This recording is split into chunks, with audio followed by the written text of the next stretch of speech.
Hey there guys, it is Kevin coming to you from Osaka, Japan, sitting outside of the Kintetsu Homachi station.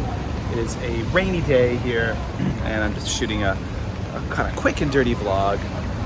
Throw some stuff together for you awesome people here on YouTube. I went to Kyoto yesterday with Japan-based writer friend of mine, Philip Jackson, and he took me on a great hike around Mount Oiwa, and then we saw the tomb of the Meiji Emperor, Nogi Shrine, and some other incredible places that are known as supernatural hotspots.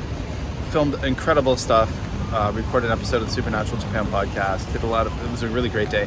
Today it's just pouring rain, there's a kind of a typhoon spinning up the coast of Japan, and just we're getting bombed with a lot of rain here, so it's just a day of like hanging out near the Airbnb. My kids are at the Airbnb. We've been out a few times here and there, but it's really wet, so we don't really have plans. And initially my daughter was going to go to USA today with my wife, but my wife's not feeling well anyway, and it's really bad weather, so yeah. So that video, all that, took so much amazing footage yesterday. I'm going to put that together, and that's going to come up next week to accompany the actual podcast episode, which will come out midweek next week. There'll be a Supernatural Japan come out on Sunday as normal this week, and then the bigger one with Phil Jackson coming out partway through the week. Sometimes I do put out 2 a week. Now, one thing I just want to share, and I've been chatting with a lot of my friends who live in Japan, who've been long-term residents who are here, people who live in the Kansai, and asking them if they've been getting this impression as well. But one thing that I've noticed, and my family have noticed, first of all, the number of tourists, inbound tourists here in Osaka is insane, especially in this area where we're staying. There's so many, and I've witnessed a lot of bad behavior. Saw a group of kids from a country that's not Japan playing tag in the Matsumoto Kyoshi road over there, the drugstore. I saw a bunch of people sleeping in the middle of the day in a sukiya, so my son and I couldn't go into that sukiya. We tried to go to eat at a nakao. There was another group of tourists in there yelling and being really loud, and I can understand why Japanese people are very tired of so many inbound tourists. But one thing I found, and I guess it's a result of that, is that Osaka definitely, the area where I'm staying, does not feel as warm and friendly as it once did when I used to live here in Japan, when I spent time living in Osaka, traveling here all the time. It's my wife's hometown. It definitely doesn't feel as welcoming. Some people change their attitude a bit when you start speaking some Japanese to them, but it's not very friendly, and my wife has noticed that too, just with the way people are treating me. And then I talked to some of my friends, and they say that they're sharing very similar experiences.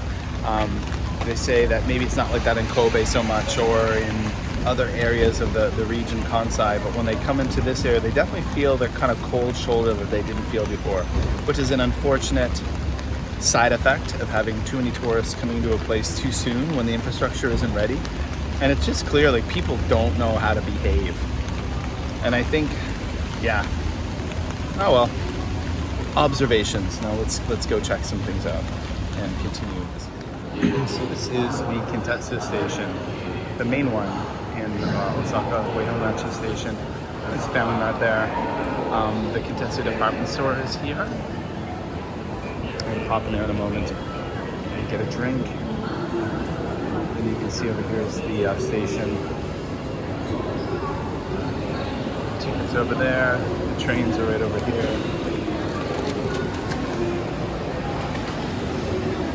I rode the Kintetsu just the other day. It turns into the Hanshin. Took it to Kobe the other day, to Sanomiya.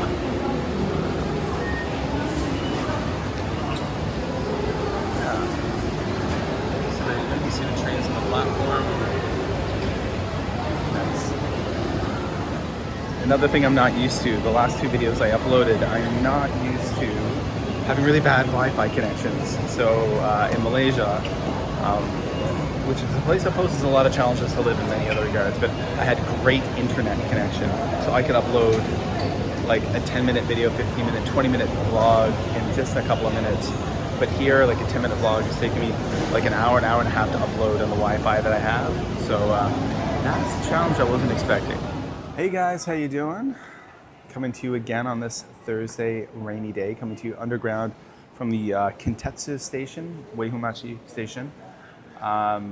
So just came back from Tsuruhashi, didn't film anything. If you're wondering what Tsuruhashi is, it's essentially like Osaka's Koreatown. And it's a lot of kind of traditional shotengai, the covered arcades, a lot of clothing shops, a lot of restaurants, butchers. You get kind of Korean cuts of meat for making Korean barbecue, kalbi, that kind of thing, samgyeopsal. So I was there last week just on my own, taking some photos, kind of exploring. It's a pretty neat place, very kind of unique to Osaka, maybe. And yeah, what I came across was a couple of K-pop shops. Now, I myself, not into K-pop obviously, lived in Korea a long time ago, long before the term K-pop was around, or K-dramas. These weren't terms that we heard of. But my daughter, who's 12, she's a huge K-pop fan, especially Stray Kids, so we brought her there. I brought her there, and one of the shops was open, one was closed, but she was really happy. She had a big shopping haul, very successful, and now we're back by the Kintetsu station, or underneath, and she's off doing some more shopping. And I gotta go find her and see what she's up to right now. So that's that. Hey guys, so the other day I posted a photo of this on Twitter, X, and Blue Sky, and a lot of people were talking about it. A lot of people thought it was a cool photo. We've got a Chinese food vending machine. So I guess you can buy frozen food here. You get the mabudofu, 500 yen for 150 grams worth. A single portion, I suppose. Get some shumai dumplings, some braised pork belly, it looks like. And we've got gyoza, 39 grams, 6 dumplings.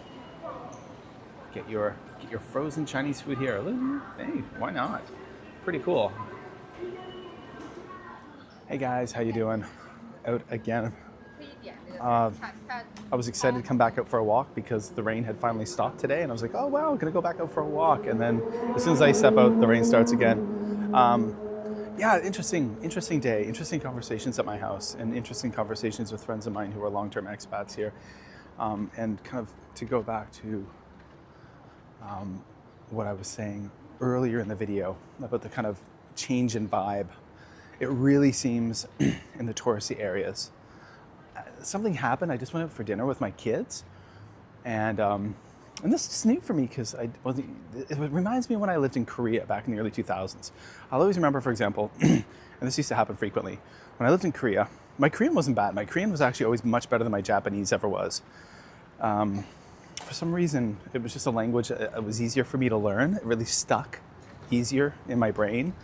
Yeah, so what would happen in Korea is I'd go into a shop, a restaurant, whatever it might be, and I'd order in Korean. I'd speak in Korean. And the person would just kind of look at me and freak out and kind of panic and then tell me, they'd just say to me, I don't speak English. And I'd look at them and I'd say, well, I'm not speaking English, I'm speaking Korean. And I'd say this in Korean. And they'd just kind of look at me flabbergasted and say again, just like, I don't speak English. And I'd be like, no, I'm speaking to you in Korean, I'm ordering in Korean. And then eventually we get stuff done, but there was always a lot of anxiety on their part. And that's, for example, what I noticed. We went to, I think from now on, just in this area where we are, I'm just gonna get like my family to speak for me. Because we went to a restaurant, and I walked up and I pointed at the menu, it's a Japanese menu, and I ordered the food that I wanted. And then the woman just kind of looked at me and sighed and kind of shrugged. And then she pulled out an English menu from behind the counter and just put it in front of me. And I was like, but I just ordered like what I wanted in Japanese. And I was like, oh. And then my son just kind of stepped in and he ordered, and then everything was fine. But then I sat down, I felt bummed out about this. It's something small, but I don't know. It just, again, my experience from the years when I lived here and to now in this area has changed a lot. I get it. There must be incredible fatigue. I've seen real crap behavior of some tourists firsthand since I've been here. And it just must go on day in and day out. I was just watching, scrolling through X, and I saw Craig Hoffman, who's the guy I follow on X. If you like Japan stuff, you should follow him. He was posting about how the Japanese government wants like double the number of foreign tourists, inbound tourists coming to Japan to 60 million by 2030. And it just, from what I've seen here in Osaka, there's not, the infrastructure just isn't here. There's not enough hotels. So more and more people wanting into short-term stays, and there's a lot of like foreigners coming in to try to build like properties and make Airbnbs. But then the Airbnbs, they're buying up properties in old, like in neighborhoods, say for example around Osaka, where there's a lot of local people living, and a lot of people in these neighborhoods don't like it. They resent it. They don't like having strangers come into their quiet neighborhoods. People who are loud and don't know the rules about trash and how to deal with things, and who are noisy, and just they're uncomfortable around these strangers. It's not the community that they know. So a lot of locals don't like Airbnbs and short-term stay places popping up in their neighborhoods. There's not enough service industry staff in places, you can see. That's interesting. So maybe I should give this video a ranty title, something like, "Not Feeling Welcome," which I do, of course. And when I was in Kyoto yesterday, doing this great hiking adventure with Phil Jackson, we were in the off the beaten path part of Kyoto, places where you don't see many foreigners, and it was very kind. People, I felt very friendly and welcoming.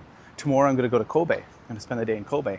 Same thing. I bet it's going to be a really different vibe out there in Kobe, which is where I spent 10 years. So we'll have to see. All right, guys. Well, I'm going to wrap this video up. There's a little shrine outside of a shop. I'm going to wrap this video up, and check the links below. I just finished recording another episode of Supernatural Japan podcast from the Airbnb, and unfortunately, it was really echoey. I've got like some portable recording equipment, and the atmosphere wasn't great. It was very echoey. That's going to be a midweek episode that's going to come out.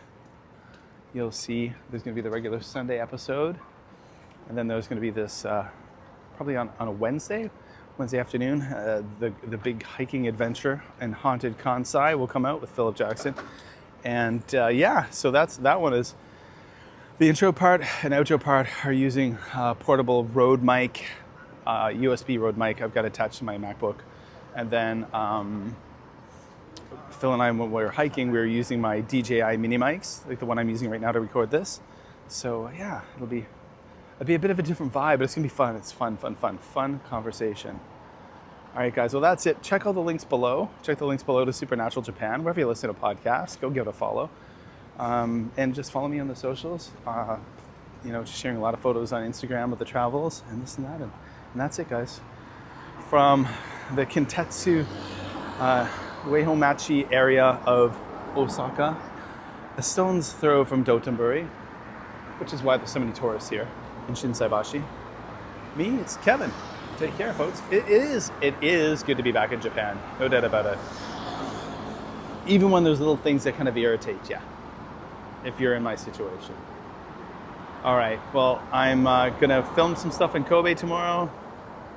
And that's that. All right, folks. See you later.